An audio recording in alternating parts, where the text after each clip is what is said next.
Today was our granddaughter's 7th birthday party, and my husband and I had been invited to a fancy restaurant. However, something seemed off with the waitress bringing the food. No, it wasn't just her behavior. Looking closely, it became apparent that only my husband and I weren't being served any food. Selena? What about our meals? As we wondered about this, our daughter-in-law, Selena, smirked and declared, "It's only for family, haha."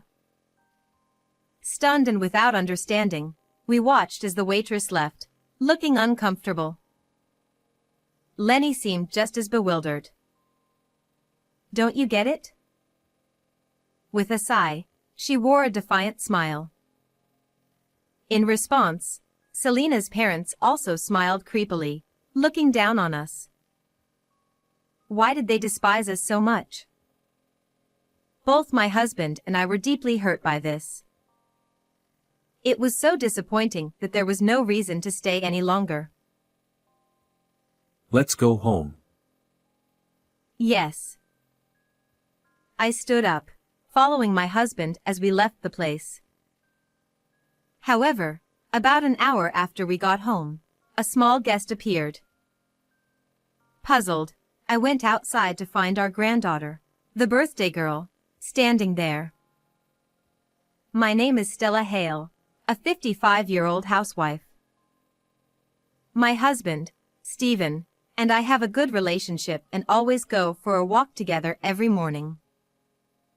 Because of this, our neighbors often call us a loving couple. Sometimes, people ask us the secret to our happy marriage. Well, it's about always being grateful. He would answer cheerfully, and the neighbors would applaud. Standing beside him, I would feel proud and nod in agreement. We have one son named Lenny. Like his father, he has a gentle demeanor and is well regarded for his good nature. After graduating from university, he joined a large trading company and did well. Things are going smoothly. I'm eating well, so don't worry. He would say with a laugh over the phone, and a few years later, he said he wanted to introduce someone to us. The person who appeared before us was a petite, charming woman. This is Selena. Nice to meet you, I'm Lenny's girlfriend. With her clear, bright eyes, she looked directly at us. Lenny had met her at a hobby group gathering. Selena smiled throughout the conversation, making a good impression. Believing they would do well together, my husband and I blessed the two of them. The couple got married, and the following year, a baby girl named Camilla was born. Watching our first grandchild grow was truly joyous, and after every video call, I couldn't wait for the next one. What should we get her for her next birthday? Her birthday. Didn't we just give her a gift recently? I just want to prepare in advance. I was excited, while Stephen seemed slightly exasperated. But Selena seemed unhappy again today. Indeed, she had worn a friendly smile when we first met. But since then, she always seemed to have a sour expression. I didn't recall doing anything wrong. While I understood she might dislike meeting her mother-in-law, her blatant attitude was disheartening. Moreover, she subtly looked down on my husband and me. Lenny worked at a prominent international trading company in the city and occasionally went on overseas business trips. In contrast, we lived in the countryside, growing our own food and leading a simple life, which might appear humble to outsiders. "Stella, you live such a shabby life," she had once said, looking down on us. But my husband and I never thought our lives were shabby. You might see it that way. I smiled, brushing it off. After all, everyone has different values. Lenny didn't know about this. I didn't want to speak ill of the person my son chose, and there was no need to reprimand her. When I brushed it off, Selina started looking down on us even more. I didn't understand what drove her to act this way, but it made me sad sometimes.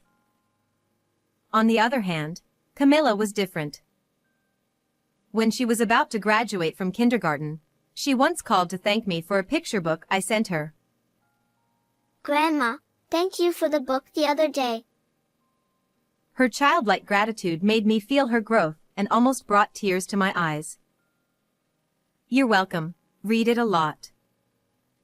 Camilla was gentle and kind to everyone. She got along well with me and Stephen. But Selina didn't seem to like this, and that day's call ended quickly. Camilla, you have your lesson. Time to end the call. Camilla had little time to play, being involved in extracurricular activities like English classes, swimming, and piano lessons. Selina wouldn't allow her to have much free time. Camilla, do you enjoy your lessons? Once, when they visited, I asked her this while Lenny and Selina were out. Every day is so busy, it's hard. I remember being shocked by her response. A child of only 5 or so spoke like an adult. Perhaps that's why she seemed to relish the freedom when visiting us in the countryside. The lack of free playtime was probably stressful for her. When Camilla turned 7, we were invited to her birthday party by Selina. The venue was a fancy restaurant famous for its fish dishes. The room we were shown to had a black-themed table and chairs, with chic wall decorations. At the table, Selina's parents sat neatly dressed, backs straight, seemingly oblivious to our presence. Despite our arrival, they remained still, a tense atmosphere lingering. Lenny and his family arrived late, completing the group. Once everyone was present, the waitress started bringing out the food. But after a while, she seemed to check something with Selina. Only our meals were missing. Selina? What about our meals?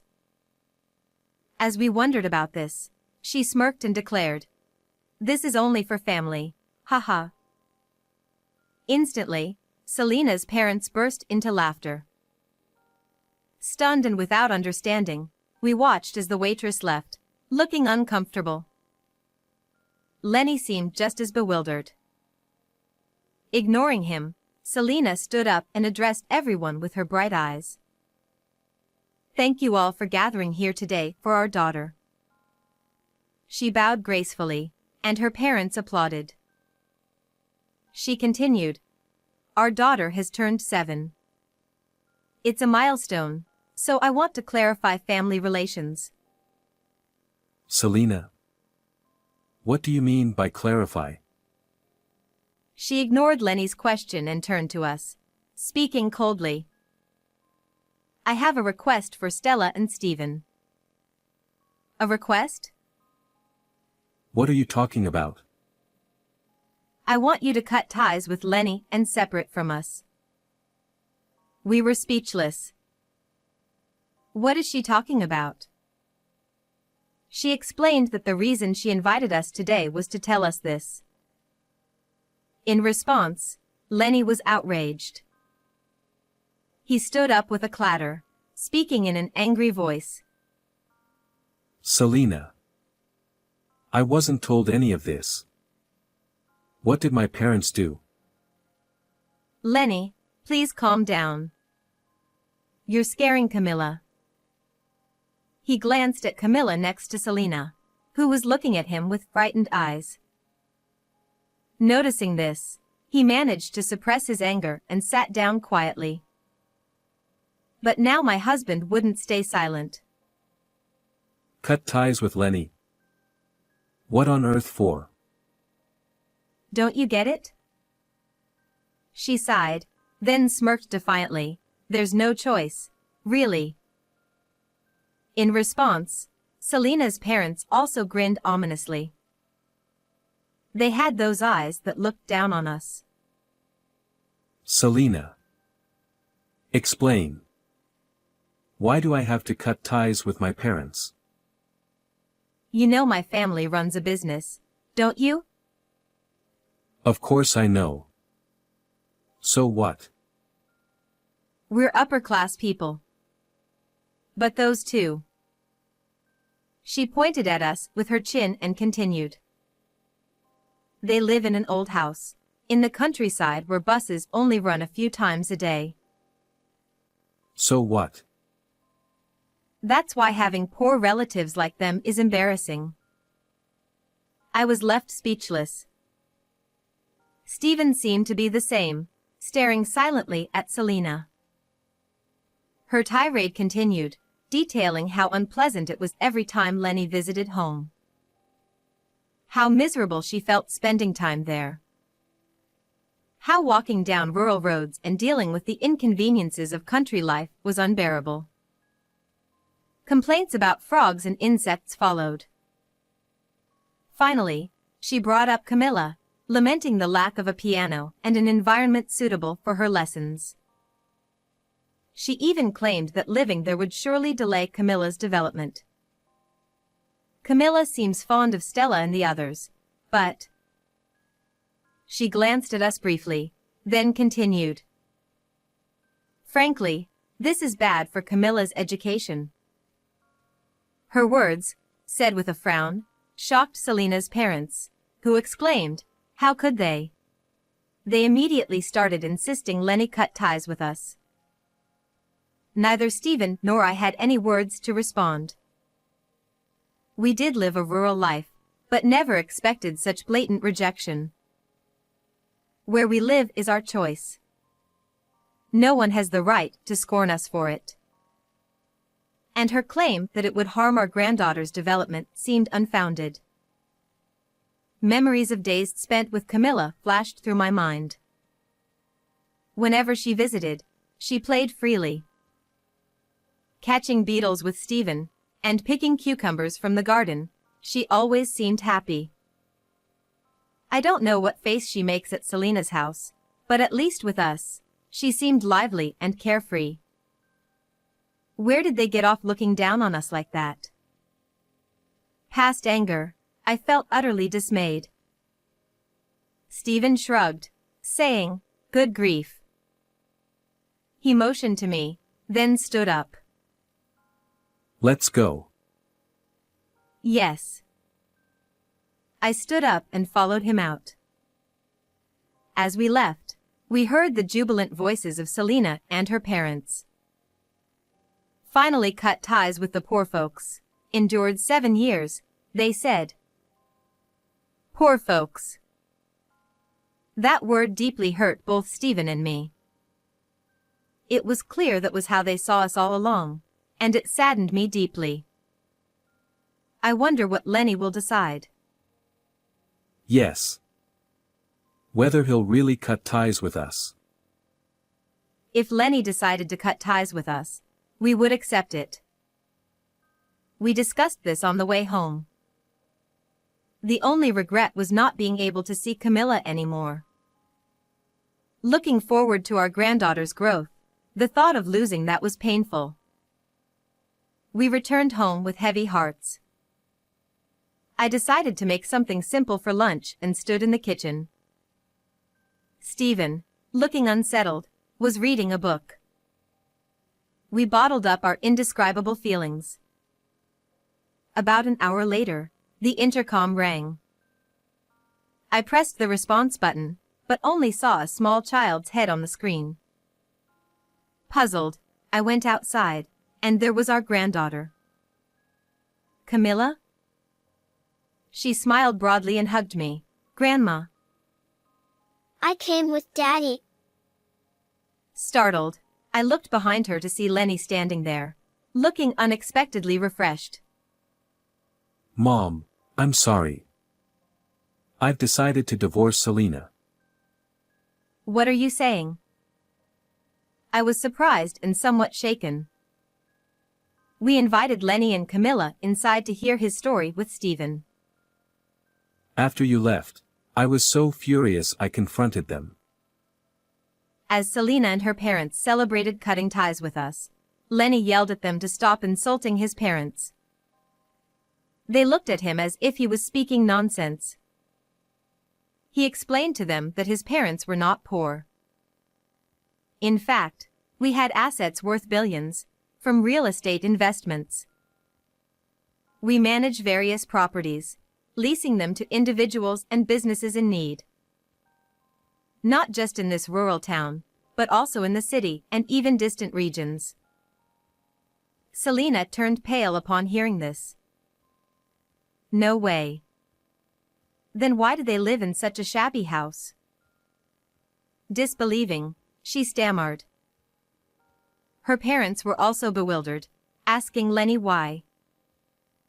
I told them, unlike you, my parents don't like a lavish lifestyle. Indeed, Stephen and I prefer a minimalist lifestyle. Simply put, we live with only what we need for comfort. Our home, transportation, possessions, and clothing are all minimal. To them, our lifestyle might appear simple. But that doesn't give them the right to call us poor and insult us. I told them I was disappointed in their behavior. So, you declared a divorce? Yes. I couldn't believe how they thought of you. But it didn't end there. Selena and her parents went into a frenzy, refusing the divorce. Why didn't you tell us sooner? I didn't think it was worth mentioning. We intended to manage on our own. What are you saying? Bring them back. You were the ones who wanted to cut ties. You're siding with them. You're my husband. Her parents kept complaining that this wasn't supposed to happen. Eventually, their faces were turning pale. I was horrified thinking about what they would have done if they knew earlier. What happened next? Then Camilla spoke up. Mom, stop, she said. He stroked Camilla's hair, recalling the moment. Her voice silenced everyone. Just turned 7, she watched her parents' ugly argument, tears in her eyes. Mom, why are you saying such terrible things? Grandma is kind. Camilla, it's for your sake. You always say it's for me, but you never actually see me. What? You're always selfish, Mom. When have I ever? I hate you, Mom. I want to be with Dad. She clung tightly to Lenny's leg, refusing to let go. Selena and her parents desperately tried to calm her down. But she only grew more resistant. I want to go back to Grandma's house. The commotion brought back the hostess. Seeing the child clinging to her father while Selena and her parents crowded around must have looked suspicious. It was almost a situation where the police might have been called. But Lenny, holding Camilla, quickly left the restaurant, saying, "My daughter isn't feeling well." What happened to Selena and her parents afterward, we don't know. On the way to this house, my granddaughter revealed an unexpected truth to her father. Her mom, Selena, was forcing her into lessons and planning to increase them even more. Both Stephen and I were shocked. Even for gifted education, that would be too much for Camilla's body to handle. With tears welling up in her eyes, she looked down and said nothing. She must have been suffering under Selena's educational policies. From that day, the two of them started living in this old house. As we gathered their clothes, bedding, and other necessities, several days had already passed. We thought we wouldn't see Selena and her family again, but unexpectedly, they suddenly visited. Everyone gathered in the living room, and I sensed something was off with Selina and her family's desperate expressions.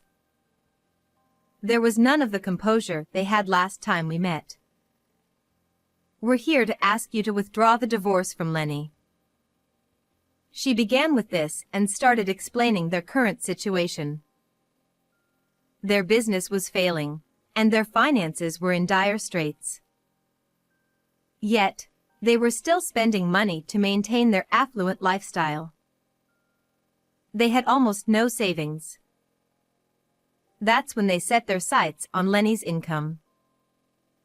He worked for a foreign trading company and had a stable and high income.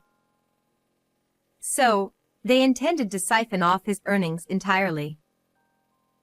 Siphon off is such a harsh term. We just wanted him to help with our household finances. What do you think of our son? He raised his voice in rare irritation. "Weren't you counting on my husband's earnings as well?" she said smugly, although it was completely off the mark. "Why would we rely on our son's income? Living in such a shabby house, it's not surprising to think that, is it?"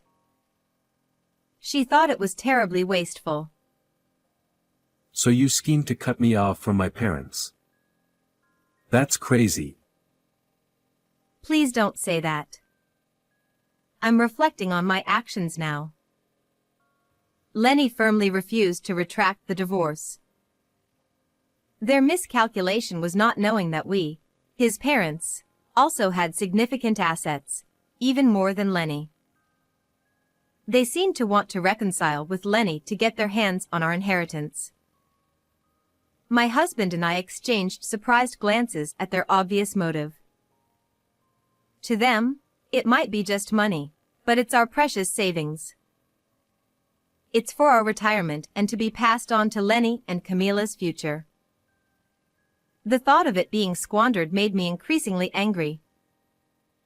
"I'm sorry, but we have no intention of giving you our inheritance." "What?" "Also, regarding Lenny's divorce, neither my husband nor I intend to interfere.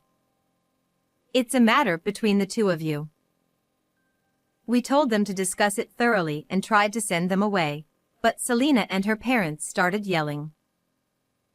They called me a terrible mother-in-law, so I had no choice but to take a firm stance.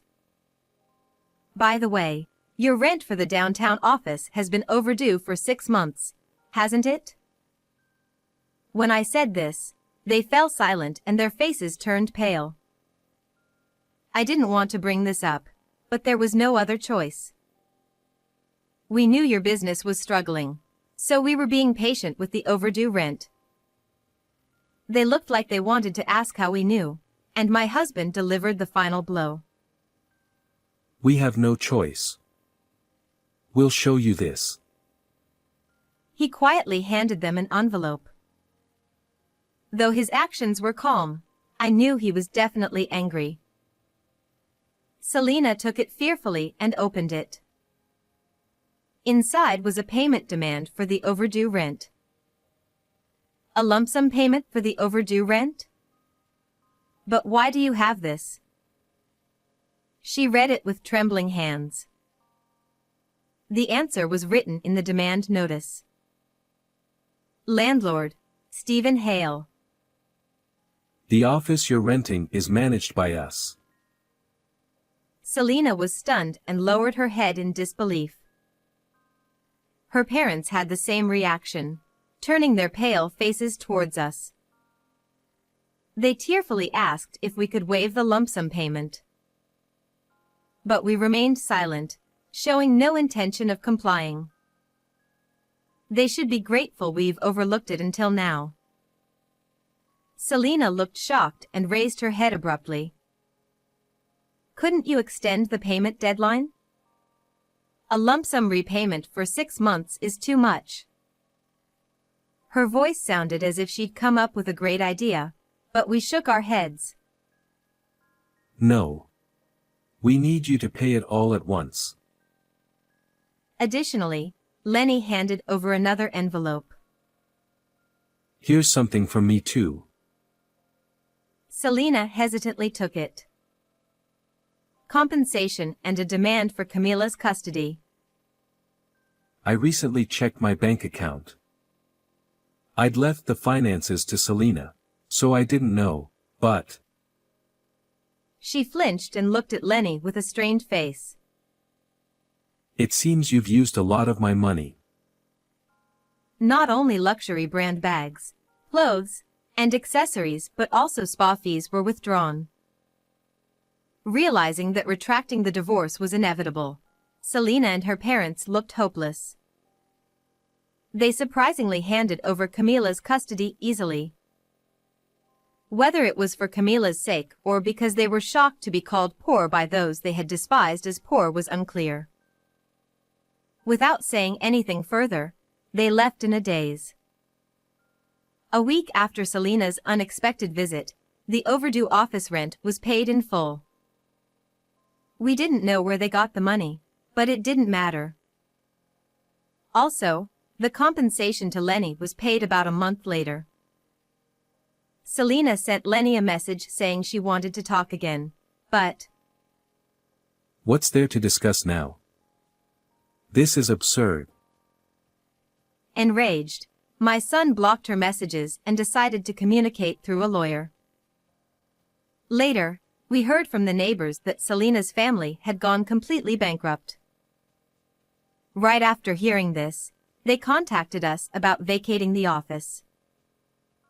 They must have judged that continuing the business was impossible. After completing the cancellation procedures, Selena fled. As an aside, another company applied to rent the now vacant office. So far, they haven't missed any rent payments. As for Selena's family, they were left with a huge debt and started working to pay it off. However, they had little experience working under others. They constantly had trouble with their superiors, colleagues, and even clients, resulting in frequent job changes. Unless they change their haughty attitude, this will likely continue. After the divorce was finalized, Selena contacted Lenny again. Give Camila back. What was she thinking? Stephen saw through her intentions. She probably wants to demand child support.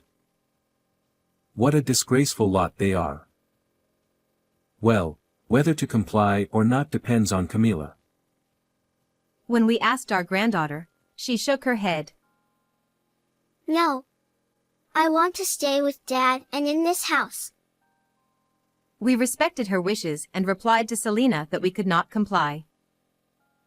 Afterward, Selena's family sold their house and moved into a cheap apartment. The apartment wasn't managed by us but by a real estate investor friend. Recently, we heard from him that the family was constantly fighting and causing trouble for their neighbors. Those troublesome people are a problem wherever they go. Stephen and I could only shrug our shoulders. Meanwhile, Camila had adapted well to living with us. Even when she had to transfer schools, she showed no displeasure, rather, she seemed happy. She had stopped all her extracurricular activities. English conversation, swimming, and piano didn't seem to interest her much. She started spending more time with her new friends. A little before summer, she said something surprising. Grandma, I want to join the Girl Scouts. Girl Scouts? Yeah. My friends from class invited me. It seems her 3 close friends in class were members of the Girl Scouts. They even had a program she could try on Sundays. Although she had said she didn't want to do any more extracurricular activities, now she was taking a step forward. This made me very happy, and I decided to support her. When I told Stephen, he felt the same way. That's great. Let Camila do what she wants. Thank you, Grandma, Grandpa. Camila jumped for joy, but Lenny interrupted. Wait a minute. You'll need a guardian to accompany you at first. I'll go with you. Camila's face lit up even more at his words. She seems to be smiling more than ever. And I feel like I hear thank you from her more often. Who could have influenced her like this? Who knows?